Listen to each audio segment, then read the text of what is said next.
Nayanthara life story పెళ్లి ఆధారంగా తీసిన Netflix documentary Nayanthara beyond the fairy tale చూసాం. అందులో దర్శకుడు అట్లీ నుంచి రాణా, రాధిక, అక్కినే నాగార్జున లాంటి స్టార్స్ మాటలు చూసి వావ్ అనుకున్నాం.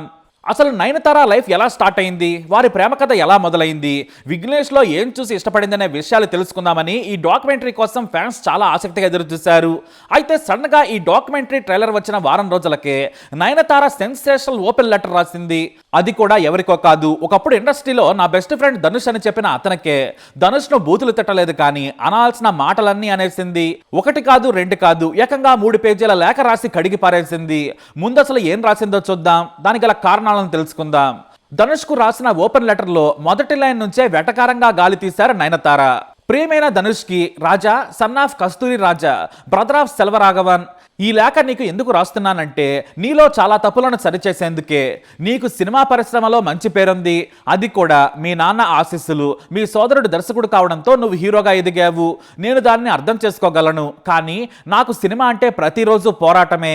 నీలాగా ఎవరి సపోర్టు లేదు. ఒంటరిగా వచ్చాను, ఒంటరిగా ఎదిగాను. నాకు ప్రేక్షకుల దీవెనలే రక్ష. ఈ విషయం సినిమాలో పనిచేసే వారికి, ప్రేక్షకులకు తెలుసు.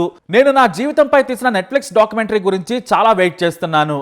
నా మంచి కోరేవారు, నన్ను అభిమానించే ఫ్యాన్స్ కూడా ఎదురు చూస్తూ ఉన్నారు. ఈ ప్రాజెక్ట్ మీద ఎన్ని కష్టాలు ఎదురైనా కూడా దీనిని పూర్తి చేశాం. కానీ ప్రతీకారం మాత్రం నన్ను, నా భర్త విఘ్నేష్ను తీవ్రంగా బాధించింది. మా మీద నీకు ఎందుకంత పగో తెలియదు. మా కోసం కాకపోయినా దీని మీద కొంతమంది 2 ఏళ్లుగా కష్టపడుతున్నారు. వారి కోసమైనా స్పందించాల్సింది. సినిమా పరిశ్రమలో ఎంతో మంది నన్ను అభిమానించేవారు ఈ డాక్యుమెంటరీ గురించి ఎంతో కంట్రిబ్యూట్ చేశారు. కానీ నేను, నా భర్త విఘ్నేష్ కలవడానికి గల కారణమైన నానం రౌడీదాన్ సినిమాను కలపలేకపోయాం. ఎందుకంటే దీనికి నువ్వే నిర్మాత. నీ దగ్గర నుంచి ఎన్ఓసి వస్తుందని, ఆ సినిమాలోని క్లిప్స్, సీన్లు, మ్యూజిక్ వాడుకోవాలని అనుకున్నాం. కానీ ఎన్నిసార్లు నీకు రిక్వెస్ట్ పెట్టుకున్నా, తెలిసిన వారి ద్వారా చెప్పించినా కూడా నువ్వు అసలు పట్టించుకోలేదు, అనుమతి ఇవ్వలేదు. నానం రౌడీదాన్ పాటలు నేటికి క్లాసిక్. ఆ పాటల్లో మీ నిజ జీవితానికి సంబంధించిన ఎమోషన్ ఉంది. అంతకంటే మంచి మ్యూజిక్ నా డాక్యుమెంటరీకి ఉంటుందని నేను అనుకోలేదు. అందుకే సినిమా బ్యాక్గ్రౌండ్ మ్యూజిక్ నుంచి కొన్ని క్లిప్స్ వాడుకోవాలనుకున్నాం. నీ అనుమతి కోసం వెయిట్ చేశాం. కానీ నువ్వు అనుమతించలేదు. ప్రతిసారి తిరస్కరించావు. నీ ప్రవర్తనతో నా హృదయం మొక్కలైపోయింది. నిజంగా మీరు వ్యాపారం కోసం లేదా సినిమా సాంగ్స్, మ్యూజిక్ హక్కుల్లో మనీ ఇన్వాల్వ్ అయి ఉంటే నేను అర్థం చేసుకునేదానిని, ఎందుకంటే మీకు నష్టం కాబట్టి. కానీ మీ నిర్ణయం కేవలం మా మీద పగ తీర్చుకోవడమే అని తెలిసింది. నువ్వు ఎందుకు అనుమతించలేదో నాకు సన్నిహితులు నీ గురించి చెప్పారు. కావాలనే ఏదీ తేల్చకుండా ఇన్ని రోజులు నాంచావు. నా మీద, నా భర్త విఘ్నేష్ మీద ప్రతీకారం తీర్చుకునేందుకే ఇలా 2 ఏళ్ల పాటు నాంచి చివరకు సమయం దగ్గర పడ్డ తర్వాత అనుమతించడని చెప్పేశావు. అయినా నేను బాధపడలేదు. కానీ నీలో ఎంతటి దుర్మార్గుడు ఉన్నాడో నాకు డాక్యుమెంటరీ ట్రైలర్ రిలీజ్ అయిన తర్వాత తెలిసింది. కేవలం నేను నానం రౌడీదాన్ షూటింగ్ లొకేషన్కు సంబంధించిన 3 సెకండ్ల వీడియో వాడుకున్నాం. అది కూడా మా ఫోన్లో రికార్డ్ చేసుకున్నది. గుర్తుగా దాచుకున్న దాన్ని వాడాము. ఎందుకంటే మా ప్రేమకు, మా పరిచయానికి కారణం ఆ సినిమా లొకేషన్. ఆ 3 సెకండ్లు వీడియో వాడుకున్నందుకు మా మీద పగ తీర్చుకున్నావు. పైగా అవే క్లిప్స్ సోషల్ మీడియాలో కూడా ఉన్నాయి. వాటిని వాడినందుకు 10 కోట్లు చెల్లించాలని లీగల్ నోటీస్ పంపావు. చూడు, నీ అంత దారుణమైన వ్యక్తి ఎవరు ఉండరని తెలిసిపోయింది. మా మీద ఎంత పగ ఉంటే ప్రతీకారం కోసం ఇలా చేస్తావు? నువ్వు స్టేజ్ల మీద మంచివాడేలా తెగ డబ్బా కొట్టుకుంటావు. కనీసం ఆ మంచితనపు మాటల్లో సగమైన మంచితనం ఉండడం నేర్చుకుంటే మంచిది. నువ్వు చెప్పే నీతి నీలో ఉండదు. మాటల్లో ఉండే తీయదనం నీ చేష్టల్లో ఉండదు ధనుష్ అని ఏకి పారేశారు నయనతార. నిర్మాత అయినంత మాత్రాన సెట్ కి చక్రవర్తి అవుతావా? మా జీవితాలను, స్వేచ్ఛను కూడా హరించే హక్కు నీకుందా? నీ పగను పక్కదారి పట్టించేందుకు లీగల్ నోటీస్ పంపి దాని పర్యావసనాలకు సిద్ధంగా ఉండాలని చెబుతున్నావా? నువ్వు పంపిన లీగల్ నోటీస్ను కూడా చట్టపరంగానే ఎదుర్కొంటాను. నేను నటించిన, నా భర్త తీసిన సినిమాకు నువ్వు నిర్మాతవు కావచ్చు. కాపీరైట్ చట్టం ప్రకారం నువ్వు గెలవచ్చు. చట్టం నీ వైపు ఉండొచ్చు. కానీ మిస్టర్ ధనుష్, నైతికత అనేది ఒకటి ఉంటుంది. అది దేవుడి ముందే నిరూపించుకోవాలని గుర్తుంచుకో. ఆ సినిమా విడుదలై 10 ఏళ్ళు అవుతుంది. 10 ఏళ్ల క్రితం పగని ఇప్పటి వరకు మాస్క్ వేసుకుని దాచిపెట్టి ప్రతీకారం తీర్చుకోవడం అసాధ్యం. నేను మరిచిపోయాను. కానీ నువ్వే మా మీద పగ పెట్టుకున్నావు. పగ పెంచుకుని ప్రతీకారం తీర్చుకుంటున్నావు. నువ్వు నీ సొంత సినిమా గురించే ఎంత దారుణమైన మాటలు మాట్లాడావో నాకు గుర్తుంది. ప్రీ రిలీజ్ వేడుకలో నువ్వు ఈ సినిమాను ఎంత తక్కువ చేసి మాట్లాడావో నాకు గుర్తుంది. ఈ సినిమా హిట్ అయిన తర్వాత నీ ఈగో హట్ అయింది. 2016 ఫిల్మ్ ఫేర్ ఫంక్షన్ లో ఈ సినిమా గురించి ఏం మాట్లాడావో చూసుకో. కామన్ మ్యాన్ కి కూడా నీ అసంతృప్తి అర్థమవుతుందని ధనుష్ ను చీల్చి చెండాడింది నయనతార. సరే, ఈ వ్యాపారం పోటీ విషయాలను పక్కన పెడదాం. నీ నీలాంటి సెలబ్రిటీ పబ్లిక్ లైఫ్ లో ఉన్నప్పుడు వ్యక్తిగత జీవితాలను ఇబ్బంది పెట్టడు, కనీస మర్యాద, మంచి హృదయం ఉన్నట్లుగా నడుచుకుంటారు. కానీ నేడు నీ నిజస్వరూపం తెలిసింది. తమిళనాడు ప్రజలు ఇలాంటి నీచమైన ఏకపక్ష అణగదొక్కే ప్రవర్తనను క్షమించరు. నేను కోరుకునేది ఒకటే మిస్టర్ ధనుష్, గతంలో నీతో కలిసి పనిచేసిన వారి విజయం చూసి కాస్త మనశ్శాంతితో ఉండాలనుకుంటున్నాను. ప్రపంచం చాలా పెద్దది, ఇది అందరిది. చిన్నవాళ్ళు పెద్దవాళ్ళు అవుతారు, ఎలాంటి బ్యాక్గ్రౌండ్ లేని వారు కూడా ఎదుగుతారు, అందరికీ పరిచయాలు పెరుగుతాయి, సంతోషంగా ఉంటారు. ఇవేవి నీ నుంచి ఎవరూ తీసుకెళ్లలేరు. కానీ మనిషిలో మంచితనం, సహృదయం, కష్టపడే తత్వమే మనిషిని నిలబెడుతుంది. ఇవన్నీ చెప్పిన తర్వాత నువ్వు కొన్ని పంచి డైలాగులతో నా మీద నువ్వు కామెంట్స్ చేయొచ్చు. నువ్వు ఏది చెప్పినా పైన దేవుడు అనేవాడు ఉన్నాడు, చూస్తాడు. నీ కోసం ఓ జర్మన పదాన్ని గుర్తు చేస్తున్నాను, అదే షాడెన్ ఫ్రూడ్. అంటే మరొకరి దురదృష్టంలో సంతోషాన్ని వెతుక్కునే నీలాంటి వారని అర్థం. కానీ వేరే వారి సంతోషాన్ని చూసినా కూడా మనసుకు ఎంతో సంతోషంగా ఉంటుంది. వేరే వారి హ్యాపీనెస్ కూడా మనసుకు హాయినిస్తుంది. ఇదే నా డాక్యుమెంటరీ వెనుకున్న కారణం. నువ్వు కూడా చూడు, నా డాక్యుమెంటరీ చూసిన తర్వాత అయినా నీ మనసు మారచ్చు. ఓం నమ శివాయ అంటూ ధనుష్ ని నానా మాటలని కడిగి పారేసింది నయనతార. మరి అసలు ఎందుకు ఇద్దరి మధ్య పచ్చగడ్డి వేస్తే బగ్గుమంటుంది? ధనుష్ కు నయనతార మీద పగ ఎప్పటి నుంచి ఉందంటే మాత్రం లేనే లేదు. ఎందుకంటే నానం రౌడీదాన్ తెలుగులో నేను రౌడీనే అనే పేరుతో డబ్బైంది. విఘ్నేష్ దర్శకుడు. ఈ సినిమాకు అనుకున్న బడ్జెట్ 6 కోట్లు, కానీ పూర్తయ్యే సమయానికి 15 కోట్ల రూపాయలైంది. సినిమా బ్లాక్ బస్టర్ అయింది. అయితే ఈ సినిమా పూర్తయిన తర్వాత తనకు నచ్చినా కూడా లైకా ప్రొడక్షన్స్ కు ఎంత ఇచ్చినా పర్వాలేదు, నష్టం లేకుండా చూడాలని తక్కువ లాభంతో అమ్ముకున్నాడు ధనుష్. కానీ ఆ సినిమా సూపర్ హిట్ అయింది. ఎంతలా అంటే అప్పటికి విజయ్ సేతుపతికి అతిపెద్ద హిట్ ఇది. అయితే సినిమా నిర్మాణ సమయంలో దర్శకుడు విఘ్నేష్ తో నిర్మాతకు అంటే ధనుష్ కి విభేదాలు వచ్చాయి. కానీ వాటిని విఘ్నేష్ పట్టించుకోలేదు. ఎందుకంటే తనకు సినిమా ఛాన్స్ ఇచ్చినందుకు కృతజ్ఞత చూపించాడు. ఇక బడ్జెట్ రెండింతలు చేయడంపై ధనుష్ ఫైర్ అయ్యాడు. కానీ సినిమా బాగా రావడంతో ఊరుకున్నాడు. అయితే సినిమా సక్సెస్ తర్వాత నయనతార విఘ్నేష్ లవ్ లో ఉన్నారని ధనుష్ కు తెలిసింది. వారి ప్రేమ కారణంగానే సినిమా లేట్ అయిందని, ప్రొఫెషన్ లో ఇలా సిల్లి పనులు చేసి నిర్మాతకు నష్టం చేస్తారా అని తన స్నేహితులతో ఫైర్ అయ్యాడట ధనుష్. అంతేకాదు వారి ఎంజాయ్మెంట్ కోసం తన డబ్బులు వాడుకున్నారనే కోపం కూడా ఉంది. ఆ టైంలోనే నటి రాధికకు కూడా ఫోన్ చేశాడు ధనుష్. ఇందులో రాధిక ఓ ముఖ్య పాత్రను పోషించారు. అయితే రాధికకు ఫోన్ చేసిన ధనుష్ అసలు నీకు సిగ్గుందా అని అడిగారట. అదేంటి ధనుష్ అలా మాట్లాడుతున్నారు, ఏమైందంటే, అక్క అసలు అక్కడ ఏం జరుగుతుందో నీకు తెలియదా? విఘ్నేష్ నైన్లు డేటింగ్ చేస్తూ ఉన్నారు, వారి వల్ల సినిమా బడ్జెట్ పెరిగిపోతుంది, మీరెందుకు నాకు తెలిసి కూడా చెప్పలేదని అసహ్యంగా ఫోన్ పెట్టేశాడట ధనుష్. ఈ విషయాన్ని రాధిక కూడా షేర్ చేసుకున్నారు. అయితే ఈ సినిమా సక్సెస్ తర్వాత విఘ్నేష్ ఓ మాట అన్నాడు, నేను ఈ సినిమా కథను విజయ్ సేతుపతికి వినిపించాను, కానీ ఆయనకు నచ్చలేదు. చాలాసార్లు అది బాగోలేదు, ఇది బాగోలేదని చెప్పారు. నేను మార్పులు చేసినా కూడా ఒప్పుకోలేదు. అయితే నయనతార ఒప్పుకున్నారు, ఆమె రెడీ అయ్యారు. మీదే లేట్ సార్, మీరు ఓకే చేస్తే సినిమా పట్టాలు ఎక్కుతుందన్నాను. ఆ మాట వినగానే విజయ్ సేతుపతి షాక్ అయ్యారు. సరే కథలో నయనతారకి ఏం నచ్చిందో నాకు తెలియదు, ఆమెకు నచ్చిందంటే ఓకే, నయనతార జడ్జిమెంట్ బాగుంటుంది, నయనతార చేస్తే తాను కూడా చేస్తానని ఒప్పుకున్నారని చెప్పాడు విఘ్నేష్. ఇది నిర్మాతగా ఉన్న ధనుష్ కు నచ్చలేదు.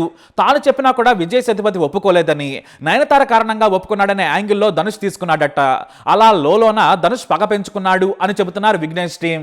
అయితే ఇంత పగ పెంచుకున్నట్టు నయనతారకు ఆ సమయంలో తెలియదు. ఎందుకంటే నయన్ విఘ్నేష్ల ప్రేమ సీరియస్ గా సాగుతుంది. సరిగ్గా ఈ సమయంలోనే శివకార్తికేయన్ హీరోగా ఎదిల్ నీచల్ అనే సినిమా తీస్తూ ఉన్నారు. అయితే ఈ మూవీ కోసం ఓ పాటలో నటించాలని ధనుష్ అడిగారు. నయనతార ఓకే చెప్పింది. అంతేకాదు అజిత్ లాంటి స్టార్ తో సినిమా చేస్తున్నా కూడా సమయం తీసుకొని ఓ పాటలో 4 రోజులు షూట్ చేశారు నయనతార. కానీ ధనుష్ నుంచి ₹1 కూడా తీసుకోలేదు. ఇదే విషయాన్ని కాఫీ విత్ డీడీ షోలో ధనుష్ శివకార్తికేయన్ చెప్పారు. ఇటు ధనుష్ కూడా నయన్ నాకు మంచి ఫ్రెండ్, నా కోసం ఏదైనా చేస్తుంది, డబ్బులు కూడా తీసుకోలేదు, తన సొంత డబ్బుతో వచ్చి తానే మేకప్ వేసుకుని మరీ చేసిందని పొగిడేశాడు ధనుష్. ఇటు నయన్ కూడా ధనుష్ నాకు మంచి ఫ్రెండ్ కాబట్టే చేశానంది, అతని కోసం ఏమైనా చేస్తానని చెప్పింది నయనతార. ఆ మాటలతో వారిద్దరి మధ్య మంచి బాండింగ్ ఉందనుకున్నారు. కానీ ధనుష్ మాత్రం తన మొదటి సినిమాకు విఘ్నేష్ నయన్ కలిసి మోసం చేశారనే పగన మనసులో పెట్టుకున్నాడని సమాచారం. తనను తక్కువ చేశారు, తన డబ్బులు వాడుకున్నారు. నయన్ ఆ సినిమాతో ఎదిగింది, విఘ్నేష్ మంచి దర్శకుడయ్యాడు. కానీ తనను వాడుకున్నారనే కోపం ధనుష్లో ఉందట. దీంతో నయన్ తన డాక్యుమెంటరీ కోసం మరోసారి తన సినిమాను వాడుకునేందుకు ధనుష్ ఒప్పుకోవడం లేదు. అప్పట్లో ముంచారు, మళ్ళీ ఇప్పుడు అదే సినిమాతో మీరు నెట్ఫ్లిక్స్ దగ్గర కోట్లు వసూలు చేసి నా మూవీ సీన్లు సాంగ్స్ వాడుకుంటారా అని ధనుష్ ఫైర్ అయ్యాడట. అందుకే 2 ఏళ్లు నానబెట్టి చివరకు తాను అనుమతి ఇవ్వనన్నాడు. అంతేకాదు సెట్ లో ఫోన్ తో తీసిన సీన్లను 3 సెకండ్లు వాడుకున్నందుకు 10 కోట్ల పరిహారం చెల్లించాలని నయన్ విఘ్నేష్లకు లీగల్ నోటీస్ పంపించాడు ధనుష్. దీంతో ఈ వివాదం ఎటు వెళుతుందనేది ఇప్పుడు కోలీవుడ్ లో హాట్ టాపిక్ గా మారింది. వాస్తవానికి ధనుష్ చేసిన సాయానికో లేదంటే తప్పు చేశామనుకుందో కానీ ఫ్రీగా సాంగ్ చేసి స్టార్డమ్ను పక్కన పెట్టి శివకార్తికేయన్ లాంటి కొత్త నటుడి కోసం నటించడం మాత్రం మెచ్చుకోదగిందే. కానీ ధనుష్ మాత్రం పగన కంటిన్యూ చేస్తున్నట్లు తెలుస్తోంది. లేదంటే తన సినిమాకు కొంత డబ్బిస్తే హక్కులు ఇస్తానని చెప్పినా సరిపోయేది. కానీ ధనుష్ మాత్రం నయన్ విఘ్నేష్ల మీద పగ తీర్చుకునేందుకే ముందుకు సాగాడంటున్నారు. అందుకే ధనుష్ పరువు తీసేలా హాట్ లేఖనం సంధించింది నయనతార. అయితే ఇప్పుడు నయనతారకు సపోర్ట్ చేసే వాళ్ళు కొందరున్నారు, అలాగే ధనుష్ కు సపోర్ట్ చేసే ఫ్యాన్స్ కూడా ఉన్నారు. రెండు వర్గాలుగా విడిపోయి ఎవరి కమెంట్స్ వాళ్ళు చేసుకుంటూ ఉన్నారు. అయితే ఈ వివాదంపై సింగర్ సుచిత్ర స్పందించింది. నయనతారకు సపోర్ట్ గా మాట్లాడింది. ధనుష్ పై సంచలన వ్యాఖ్యలు చేసింది. ధనుష్ ఓ సైకో అంటూ సుచిత్ర ఆరోపించింది. నటులపై చాలా రకాలుగా పగ తీర్చుకుంటాడు ధనుష్. తనతో ఏకీభవించకుంటే లైంగికంగా వేధించి వృత్తిరీత్యా చర్యలు తీసుకుంటాడని చెప్పింది. ధనుష్ తన మొదటి సినిమా హీరోయిన్ నుండి 50వ సినిమా నటీమణుల వరకు అందరిని ఇబ్బంది పెట్టాడు. అంటే సినిమాకి 3 చొప్పున 150 మంది మహిళలను టార్చర్ చేశాడని చెబుతుంది సుచిత్ర. ధనుష్ తన సినిమాల్లో తల్లి పాత్రలో నటించే వాళ్ళని కూడా వదలలేదు అని సుచిత్ర తీవ్ర ఆరోపణలు చేసింది. ధనుష్ తో కలిసి నటించిన పార్వతి, శృతి హాసన్, నజ్రియా వంటి నటీమణులు కూడా నయనతారకు సపోర్ట్ చేశారు. షూటింగ్ సమయంలో ధనుష్ వాళ్ళని ఇబ్బంది పెట్టేవాడు. ధనుష్ కి బ్యాడ్ టైం మొదలైందని సంచలన వ్యాఖ్యలు చేసింది. అయితే ఇటు నయనతారపై కూడా విరుచుకుపడుతూ ఉన్నారు. నయనతార చేసిన ద్రోహాలు కూడా ఎండగడుతున్నారు. ఈ విషయంలో ఎస్ఎస్ కుమరన్ అనే నిర్మాత స్పందించారు. నయనతారపై రెచ్చిపోయారు. వీళ్ళిద్దరి మధ్య ఓ టైటిల్ విషయంలో గొడవ ఉంది. నేను రిజిస్టర్ చేసుకున్న టైటిల్ అని తెలిసినా కూడా నీ భర్త విఘ్నేష్ ఎల్ఐసి అనే టైటిల్ ని తన సినిమా కోసం ఉపయోగించారు. టైటిల్ గురించి ముందు వేరే వ్యక్తితో నన్ను సంప్రదించారు. అయితే తన దగ్గర ఉన్న కథకు ఆ టైటిల్ బాగుంటుందని, అయినా సరే నా అనుమతి లేకుండా నా టైటిల్ ని మీ భర్త ఉపయోగించారు. దీన్ని సమర్థిస్తారా అని కుమరన్ అన్నారు. నీ డాక్యుమెంటరీలో నానం రౌడీదాన్ సినిమా ఫుటేజ్ ను ఉపయోగించడానికి మీకంటే శక్తివంతమైన వ్యక్తి నుండి అనుమతి కోసం 2 ఏళ్లు వెయిట్ చేశారు. కానీ నేను చిన్న నిర్మాతను కాబట్టి నన్ను తొక్కేశారు. మీ వల్ల నేను మానసిక శోభ అనుభవించాను. అది నా సినిమాపై ఎంతో ప్రభావం చూపించింది అన్నారు కుమరన్. సరే, మీరేమన్నా ఆ సినిమాలో ఉచితంగా నటించారా? కానీ మీరు మాత్రం ఆ సినిమా క్లిప్స్ ని వాడుకుని కోట్లు సంపాదించాలనుకుంటున్నారు. అసలు మీరు మాట్లాడేది కరెక్టేనా అని కుమరన్ అన్నారు. ఇదిలా ఉండగా నయనతారపై మమతా మోహన్ దాస్ ఆగ్రహం వ్యక్తం చేసింది. తనను గతంలో నయనతార ఎలా మోసం చేసిందో చెప్పుకొచ్చింది. అందుకు ఎంతో బాధపడ్డానని చెప్పింది మమతా మోహన్ దాస్. రజనీకాంత్ హీరోగా నటించిన కుశేలన్ సినిమాలో ఓ అవకాశం వచ్చింది. అందులో ఓ పాట కోసం మమతా మోహన్ దాస్ ని సంప్రదించారు. అయితే ఆ ఒక్క పాట కోసం 4 రోజులు షూట్ చేసింది మమతా మోహన్ దాస్. వాస్తవానికి ఆ షూట్ జరుగుతున్నప్పుడే ఆ పాటలో తాను ఉండనని మమతా మోహన్ దాస్ కి అర్థమైంది. ఫైనల్ గా కాపీ బయటకు వచ్చిన తర్వాత అసలు ఆ షాట్సే లేవు. కానీ 4 రోజుల పాటు షూట్ చేశారు. ఒక్క సీన్ లో కూడా లేరు. ఆ పాటలో ఎందుకు లేరంటే నయనతార చెప్పారు కాబట్టి ఆ చిత్ర బృందం ఆమె మాట వినదట. ఆమెను తీసేయాలని చెప్పడంతో మమతా మోహన్ దాస్ ని ఎడిట్ చేసేశారు. అంతేకాదు ఓ రోజు సెట్ లో మమతా మోహన్ దాస్ కనిపించేటప్పటికి నయనతార సీరియస్ గా చెప్పిందట, మమతా మోహన్ దాస్ ఈ పాటలో ఉంటే నేను షూటింగ్ రానని తెగేసి చెప్పిందట.